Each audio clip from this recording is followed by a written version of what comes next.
nyári hőségben alig kaptunk levegőt. A többnapos utunkban egy vödör vizet és egy üres vödört kaptunk toalettként.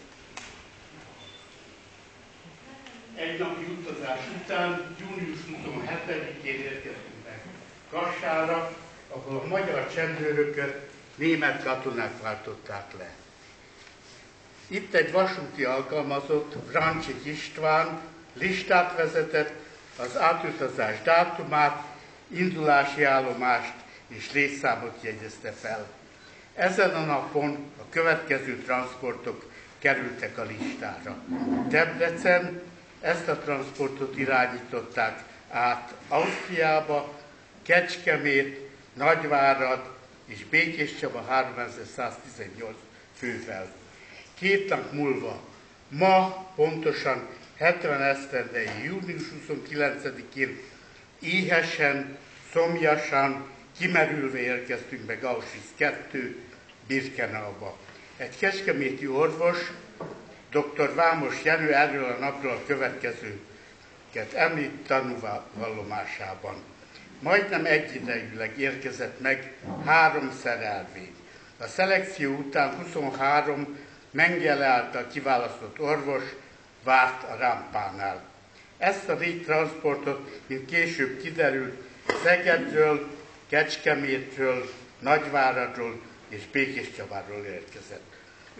Összesen 11.728 fővel. Munkaképesnek nyilvánítottak ezen a napon 838 férfit, a nőkről nem találtam feljegyzést.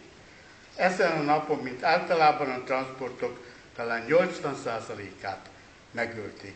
Köztük a 81 esztendős nagyanyámat, nagynénéimet, a 7 esztendős és a 3 hónapos unokaöcsémet 2 nappal a német megszállás előtt született március 17-én, és még számtalan gyermeket, akik nem tértek haza a vészkörszak után.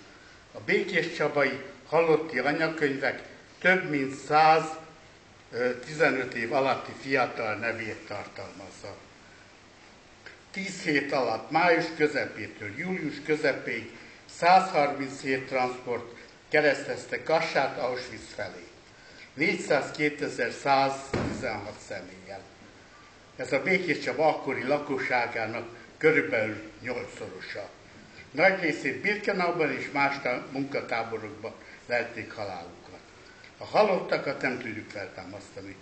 A múlt tragikus eseményeit nem tudjuk nem történné tenni, de ha összefogunk, szülők és nevelők, akkor sikerülni fog egy előítéletmentes generációt felnevelni, amelyik nem tesz különbséget faj, szín, nem, nyelv, vallás, politikai nézet, társadalmi származás szerint. És egy jobb, igazságosabb, háború és terrormentes társadalmat fogunk teremteni. Köszönöm.